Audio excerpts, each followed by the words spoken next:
Thank you so much for joining me for this bonus mini Thanksgiving Day episode of California Dreaming. I hope to have it up and ready for the holiday. I'm kind of lagging a little bit getting it put together. And I hope all of you are having a fantastic Thanksgiving with your families. And if you're outside the United States, I hope you're having a fantastic Thursday. And it is my pleasure to bring you this special Thanksgiving edition of California Dreaming, the tale of the Thanksgiving Day Stanford disaster of 1900. You all know by now that before I get to the heart of each episode, I kind of like giving you some sort of personal anecdote or related story before leading into the main part of it all. I think someone commented or left a review that said that I kind of meander into the story. That's a pretty good description of what I do. So for this one, I started Googling sports disasters. And man, what is the deal with soccer in foreign countries? You try Googling it. You'd be hard-pressed to find very many sports disasters that don't involve soccer and either a stadium collapse or a plane crash. And that's not even including all of the riots, stampedes, trampling, and overall fanatical bedlam and mayhem at soccer venues. The lists are endless. May 1964 in Peru. Riots after Argentina beats Peru, 318 people killed. January 1971 in Scotland. Stairway barriers collapse causing a massive pileup of fans, 66 people killed. October 1982 in Russia. Fans crushed to death as they leave a game in Moscow.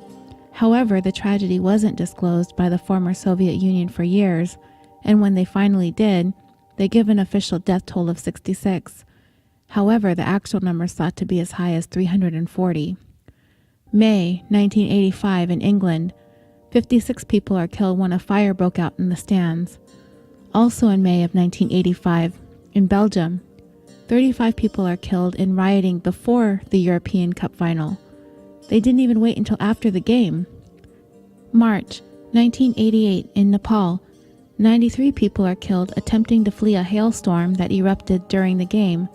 April 1989 in England, in Britain's worst sporting disaster, 96 people are killed in a crowd surge that crushed packed fans against barrier at the English FA Cup semifinals. Many of those that were killed died while they were standing up. January 1991, South Africa, 42 people killed in a stampede during a preseason game. Preseason, the match didn't even count. In May 1992 in France, 18 people killed when a stadium collapses at a French Cup game. October 1996 in Guatemala, 80 people are killed as an avalanche of fans tumble down seats and stairways at a World Cup qualifying match. Fake tickets brought more people into the stadium than it could hold. April 2001, South Africa, 43 people crushed to death when soccer fans try to force their way into Johannesburg Ellis Park Stadium during a South African League match. May 2001 in Ghana, 126 people killed when chaos erupts after police fire tear gas at fans who were tearing up stadium seats. March 2009, Ivory Coast, 19 people killed in a stampede before a World Cup qualifying match.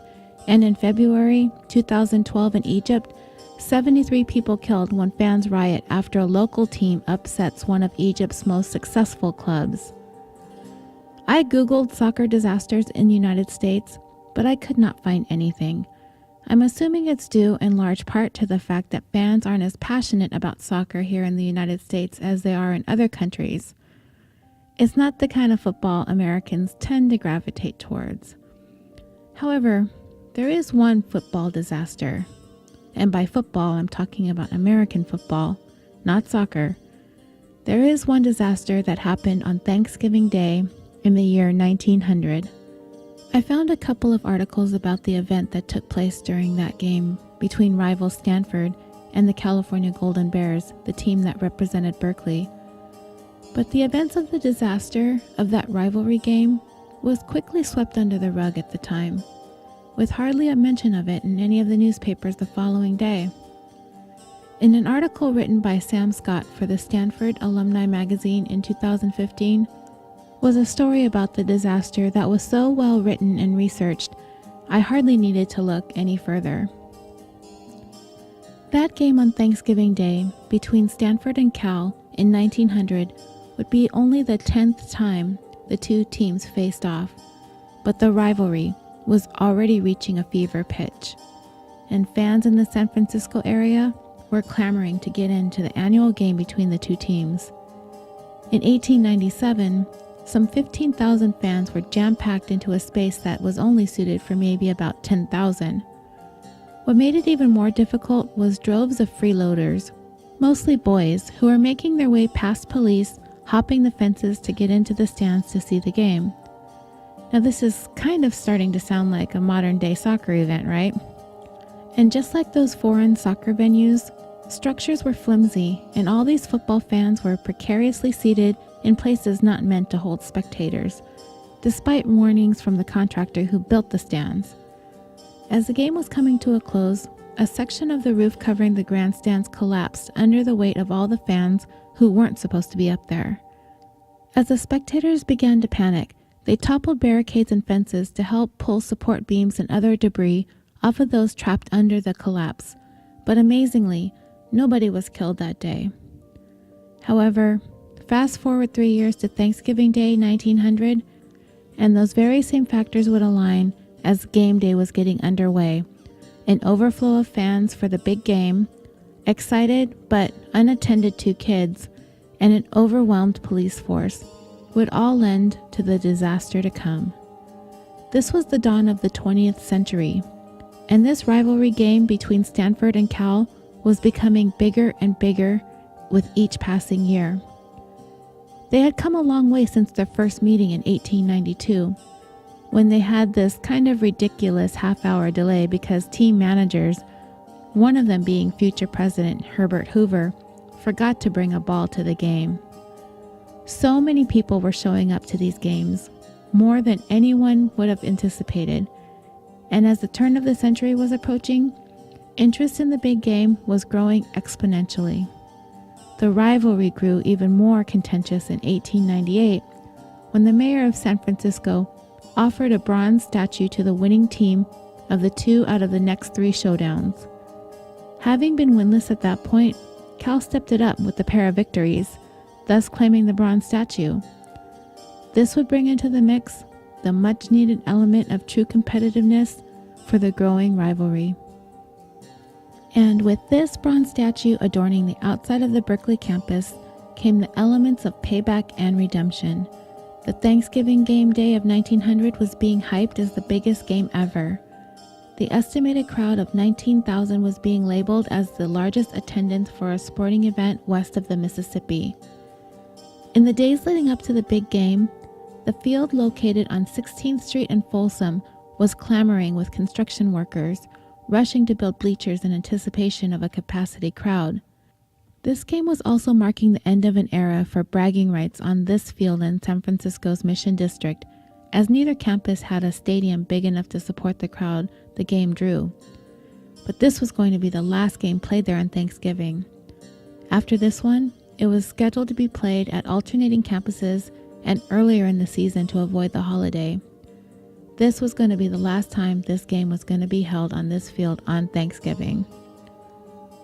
What you also need to know about this Mission District is that it's mostly a working-class neighborhood that was home to a new industrial establishment, the San Francisco and Pacific Glass Works, a building that overlooked the north side of the playing field. It was set to become the largest glassworks plant west of Chicago, and a place that would employ approximately 750 people. The furnace that was located at the factory, an enormous enclosed brick configuration that had been reinforced to be able to sustain temperatures of 3,000 degrees Fahrenheit or roughly 1,650 degrees Celsius. The Glassworks factory had been scheduled to begin operations the Monday following Thanksgiving. Inside was 15 tons of molten glass churning at that scorching temperature. Adjacent to the factory, the stands began to fill at approximately 10:30 in the morning, 4 hours before kickoff time. Fans were coming in by train, boat, and carriage, and in the standing room only section, they were jam-packed, filling every single bit of available space. For the fans that were unable or unwilling to pay the $1 ticket, they were scrambling to look for an alternative way to get into the game. If they were crawling under fences, they were quickly chased away. One tried climbing the water tower nearby, but that view was obstructed. There was, however, a throng of eager fans making their way into what seemed like the perfect vantage point, the Glassworks building. The superintendent of the plant had been warned of the chances of people trying to get to the top of the Glassworks building to try and view the game from there. Organizers of the game had even given him 6 free tickets in exchange for ensuring that nobody gets on the roof. But either this guy didn't take the warning seriously, or he misjudged the integrity of the building. Whatever he did not keep spectators off the roof. There was speculation that the watchman he had hired decided to charge admission to the roof for a fee. At any rate, there was a sudden rush to get onto the factory grounds, and soon that crowd was out of control. So anxious to make it up to the roof before kickoff, kids were making their way through the fence in droves. Within minutes, the roof was filled with fans. By some counts, there were approximately 400 people up there, many of them standing on the building's ventilator, a section of corrugated iron roofing that is approximately 72 feet long by 8 feet wide, or 22 meters long by 2.5 meters wide. This ventilator was where the heat escaped the furnace. The view from the roof was incredible. From there, one could see the entire football field. Unfortunately, what these people on the roof didn't know, that the building was actually rather flimsy, and it was constructed to basically hold no more weight than its own. Those who could tell and became aware of the fragile structure quickly made their way down, but mostly those that were up there were stuck. The crowd wasn't about to make way for anyone to get down. As the game started, the Glassworks officials tried to get help by calling police headquarters, but they were transferred to a substation. They were told to talk to the lieutenant, who was actually at the game, but when they tried, police officers patrolling the outside of the stadium would not let them in. There were 60 officers assigned to the game, 40 on the inside and 20 on the outside. So, it's likely they would not have been able to do much to help get the crowd of spectators off the roof of the Glassworks factory anyway. 20 minutes into the game, the crowd was going wild as Cal was making its way deep into Stanford territory for the first time in the game. Suddenly, there was a crashing sound coming from the north side of the field, bringing the game to an immediate halt. All eyes were cast in the direction of the crashing sound. Players stood still on the field, glancing that way as well.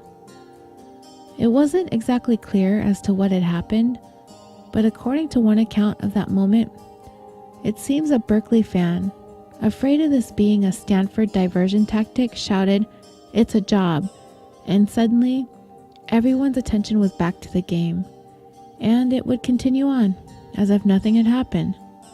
The school's marching bands and cheers from the fans drowned out all of the screams and the terror that was transpiring right next door. The roof of the Glassworks factory had collapsed under the weight of all those spectators standing atop it. Those who were the first to fully comprehend what exactly was going on there were those who had just come down from the roof, having barely escaped becoming a part of the tragedy themselves. An employee of the factory had been inside raking the fire when the roof caved in and people began falling all around him, barely missing him. He attempted to quickly get those who had fallen atop the actual furnace with a large poker, while another employee ran to turn off the oils that fed the fire inside the furnace. It was estimated that the surface temperature of the furnace was approximately 500 degrees Fahrenheit, or 200 degrees Celsius. The article goes into some details as to what witnesses saw as people fell and landed on the furnace, but I'm not going to get into too many of those details. Despite the fact that the furnace was located on the furthest side of the building away from the football field, and most of the spectators had crowded over to the one side closest to the field, there was still a 50-foot fall that could easily kill someone just the same, especially if they were hit by other falling spectators. Rescue personnel were overwhelmed by the scene when they arrived. Bodies were scattered all over the factory. Those who were injured were moaning and writhing in pain, and as you can imagine, the smell of burnt clothing and burnt flesh filled the air. It was an awful sight, and rescuers and firefighters didn't know which way was which, having to sort through who was dead and who needed to be attended to. Everyone in the neighborhood with a phone was calling for help, and anything that could carry victims was commandeered to get the wounded to hospitals, including wagons and butcher carts. Doctors from all over were called back to work from their Thanksgiving dinners. What may seem kind of odd to us today is that when all of this was happening, people at the game paid no mind to the flurry of activity outside the stadium. Those that were seated high up in the stands could see the ambulances. They could see police, and ushers at the game were calling to the stands for doctors. With no real way to communicate effectively through the stadium, the details of what was going on slowly spread, somewhat through the crowd. As a matter of fact, the news of the disaster never even reached the playing field. Stanford ended up winning the game in the final minutes with the very first successful field goal in the history of the big game. When the whistle blew, Stanford fans rushed the field, hoisting star players onto their shoulders, and began a celebratory march down Market Street to the Palace Hotel. However, everywhere else in San Francisco, the city hospitals were filled with horrified crowds of people trying to get in the doors, which police ended up having to barricade. Boys were lying all over the floor in the corridors of the hospitals, struggling, injured, and in tremendous pain. And at the morgue, there was a similar scene of panicked people as bodies were beginning to be delivered to the coroner. Officials were even forced to prematurely open the doors to the city's new morgue, which was still under construction at the time. Those whose lives were lost ranged in age from 9 to 46, and the majority of the victims were mostly boys and young men, and most of them lived within walking distance of the factory. The jubilance of the Stanford win was tempered by the mourning of the lives lost in the glassworks factory roof collapse. 13 were declared dead at the scene. But throughout the rest of the day and over the next week, newsboys were shouting out the latest numbers of dead and wounded. Over the course of the next week or so, the death toll would come to 23 in total, as day by day, the wounded were unable to survive their injuries. The 23rd death attributed to this disaster, however, would not be added to the tally until 3 years later, when one man who fell suffered a severe spinal cord injury, went through several surgeries, and had both of his legs amputated, yet did not ever fully recover until he finally died 3 years after the fall. The entire city was in grieving. News of the roof collapse disaster did make its way onto the front page of the New York Times, and it was extensively covered by local newspapers. But looking back upon the way the news was presented, it seemed kind of oddly fractured.